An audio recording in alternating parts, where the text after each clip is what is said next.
मित्रांनो, घरोघरी मातीच्या चुली या मालिकेच्या नवीन लेटेस्ट एपिसोडमध्ये आपल्याला पुढं असं पाहायला मिळणार आहे की इकडे गार्डन एरियामध्ये सर्वजण गेम खेळत असतात आणि त्यानंतर सारंगचा टर्न येतो. त्यावर जानकी त्याला कोडं घालत असते आणि त्यावर शरू म्हणते, वहिनी विचार हा तर हरणारच आहे. त्यावर तो म्हणतो, मी तुझ्यासारखा नाही आहे, तू नेहमीच हरत असते. त्यावर मग जानकी त्याला कोडं घालते आणि ती म्हणते, सारंग भाऊजी तुम्ही रेडी आहात ना, विचारू का कोडं? त्यावर तो म्हणतो, वहिनी विचार, मी नेहमीच रेडी असतो, बघ मी कसं लगेचच उत्तर सापडतो. त्यावर ती म्हणते, आपण सगळे इकडे मजा मस्ती करत असताना तुमची बायको ऐश्वर्या कुठे आहे? त्यावर तो म्हणतो, मनाशीच आता मी हे सांगण्यात एवढा टाईम लावतो म्हणजे ऐश्वर्याला तिकडे त्यांचा सर्व प्लॅन सक्सेस करता येईल. आणि त्यानंतर इकडे ऐश्वर्या ते झुंबरला त्याचा स्क्रू ढिल्ला करत असते आणि त्या स्क्रूला एक दोरी बांधत असते. त्यानंतर सर्वजण सारंगला विचारत असतात, अरे हो दादा, तुझी बायको कुठे आहे, सांग ना. त्यावर तो म्हणतो, मला माहीत नाही, आत्ता तर इथेच होत्या त्या. त्यावर ती म्हणते, ती आत गेली आहे का? त्यावर तो म्हणतो, कदाचित ती पाणी प्यायला गेली असेल. त्यावर जानकी म्हणते, ती पाणी प्यायला गेली आहे की आमच्या सर्वांच्या तोंडचं पाणी पळवायला गेली आहे? त्यानंतर सर्वजण त्याला विचारू लागतात, सांगणार आहे दादा ऐश्वर्या कुठे आहे? आणि मग सौमित्रा म्हणते, हो ती तर आत्ता इथेच होती. त्यानंतर जानकी आतमध्ये ऐश्वर्याला शोधायला जाते आणि इकडे ऐश्वर्याने तिचं काम करून तिथेच झुंबरच्या खाली उभा राहिलेली असते. त्यानंतर जानकी तिच्याजवळ जाते आणि तिला विचारते, काय ग तू एकटी इथे काय करत आहेस? आम्ही सर्वजण बाहेर मजा मस्ती करत असताना तू एकटी इथे काय करतेस? त्यावर ती सांगते, मी इथे पाणी पिण्यासाठी म्हणून आले होते. ती म्हणते, तुला पाणी तहान नाही तर तुला भूक लागलेली आहे, तेही प्रॉपर्टीची, पैशांची, आणि त्यामुळेच तू आपल्या घराचे हिस्से केले आहे. तू ज्या दिवसापासनं ह्या घरामध्ये माप ओलांडून आली आहेस त्या दिवसापासनं सर्वांचं जीवन तू खूप खराब करून टाकलं आहेस. माझं हस्त खेळतं घर तू खराब करून टाकलं आहेस. मला चांगलंच माहीत आहे तू इथे कशासाठी आली होतीस. त्यावर ती विचारते, सांग मग कशासाठी?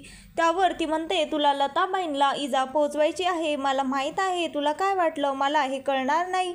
त्यावर ती म्हणते, उगाचच काहीतरी बडबडू नकोस, मी हे असं का करेन? त्यावर जानकी म्हणते, कारण तुझ्याकडे हेतू आहे. कारण लताबाईंना माहीत आहे माझी आई कोण आहे आणि जर त्यांनी मला सांगितलं आणि मी त्यांना विचारलं तर मला कळेन माझी आई कोण आहे आणि माझी आणि माझ्या आईची भेट होईल आणि तुलाच हे होऊ द्यायचं नाहीये. त्यामुळेच तू हे सर्व करत आहेस. एक गोष्ट मात्र ऐश्वर्या तू कायमची लक्षात ठेव, पण मी तुला यावेळेस जिंकू देणार नाही. कारण यावेळेस मी माझं सर्व पुण्य पणाला लावलं आहे आणि यावेळेस प्रश्न माझ्या आईचा आहे आणि मी माझी आई कुठे आहे हे लवकरच शोधूनच राहणार आहे.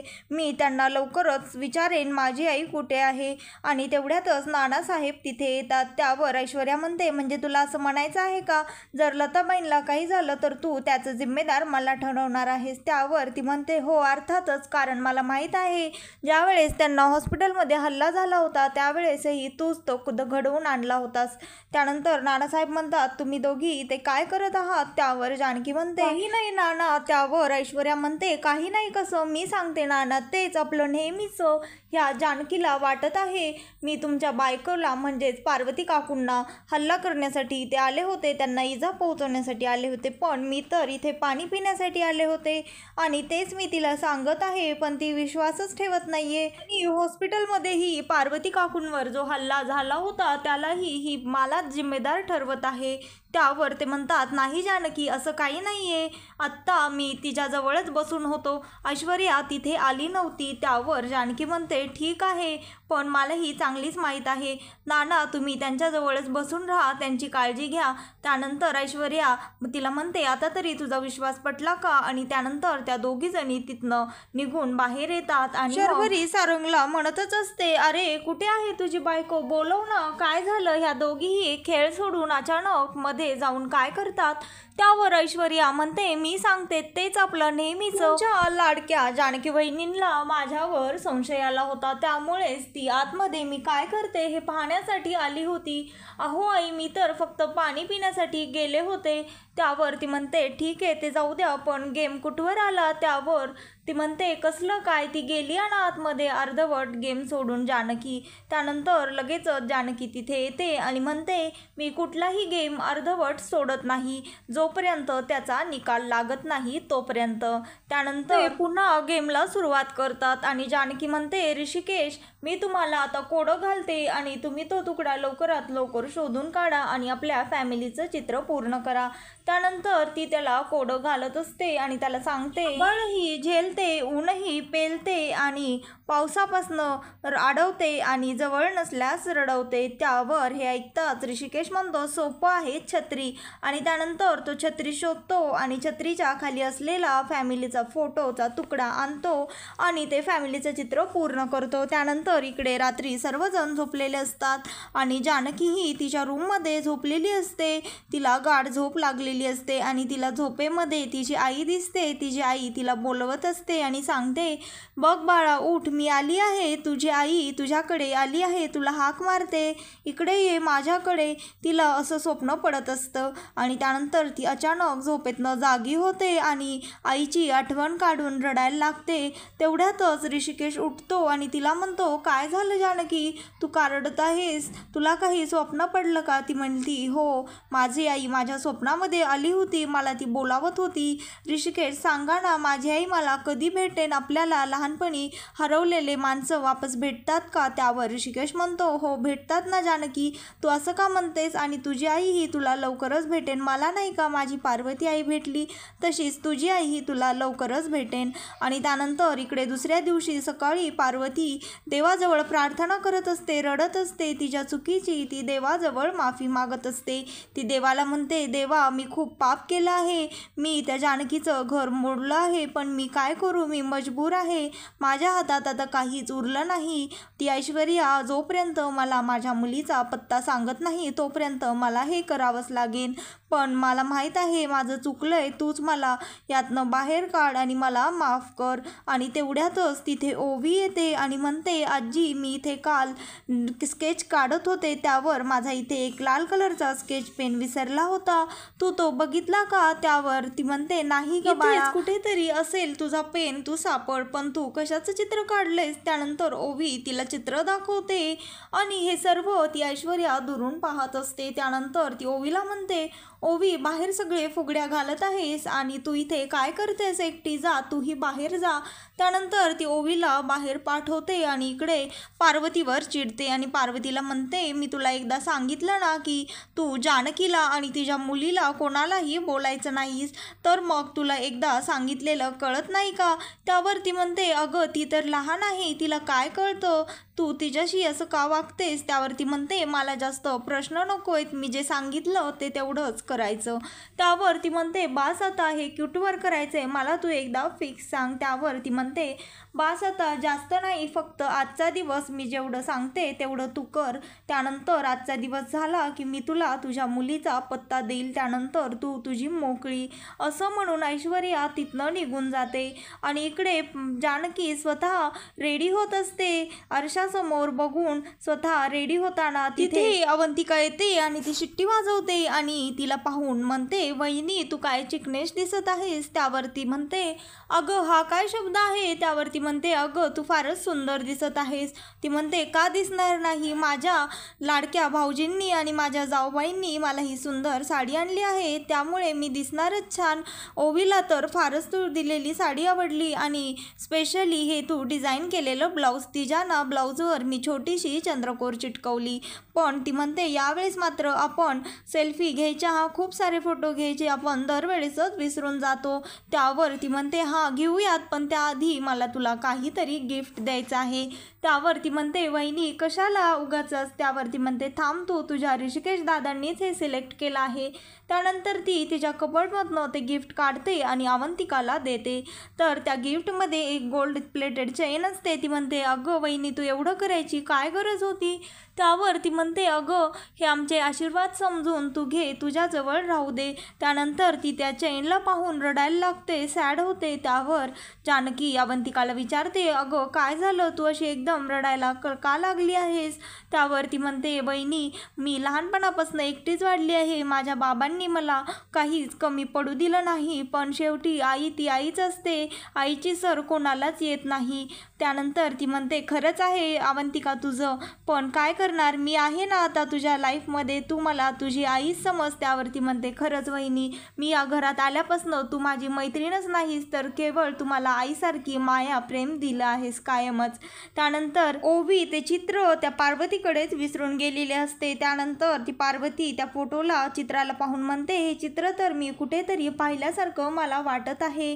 आणि इकडे जानकी तिला म्हणते पण आमचे भाऊजी कुठे आहेत. त्यावरती म्हणते ते तुमचंच काम करायला मुंबईला गेले आहेत. तुम्ही म्हणाला होतात ना तुम्हाला पार्वती काकूंवर संशय आहे, तर मग ते तिचाच शोध घ्यायला तिकडे गेलेले आहेत आणि त्यांनी त्यांच्या कलिगलाही सांगून ठेवलं आहे त्याबद्दल. तशी ते माहिती काढतील आणि लवकरच त्याचा शोध लावतील. इकडे पार्वती त्या चित्राला पाहून विचारच करत असते की तिने ते चित्र कुठेतरी पाहिलं आहे. त्यानंतर तिला आठवतं ते चित्र तर तिने त्या फोटोमध्ये पाहिलं होतं.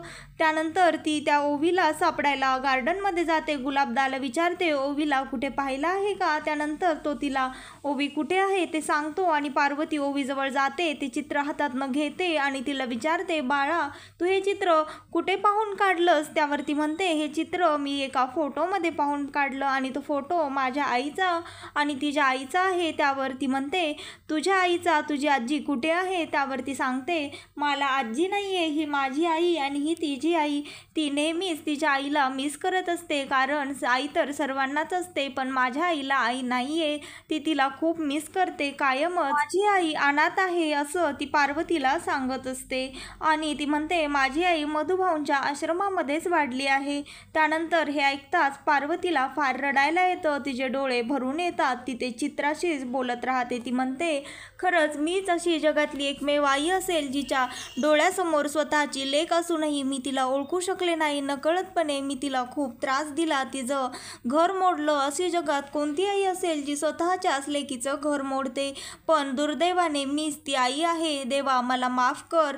तिने माझी किती सेवा केली, माझे पाय दाबले, माझी वेणीफणी केली, दवाखान्यातही माझ्याजवळ बसून राहिली, माझा जीव वाचवला, पण मी मात्र तिला ओळखू शकले नाही. पण मी आता तुला एक मिनिटही माझ्या डोळ्याच्या समोरून दूर होऊ देणार नाही असं म्हणून ती त्या चित्राला स्वतःच्या उराशी धरून रडत असते. आणि ती हे सर्व करत असताना ऐश्वर्या तिला दुरून बघते आणि त्यानंतर ती स्वतःच्या मनाशीच म्हणते आता ह्या म्हातारीला तर कळालं आहे तिची लेक जानकीच आहे, आता काय करायचं. त्यानंतर ती त्या पार्वतीजवळ येते आणि तिला धमकी देते. त्यावर पार्वती म्हणते आता मी तुझं काहीच ऐकणार नाही, मी आता लगेचच जानकीला जाऊन सांगते मीच तुझी आई आहे. एवढे दिवस माझा वापर केलास, माझ्या लेकीच्या विरोधात मला उभं केलंस, पण आता मी बिलकुलच गप्प बसणार नाही.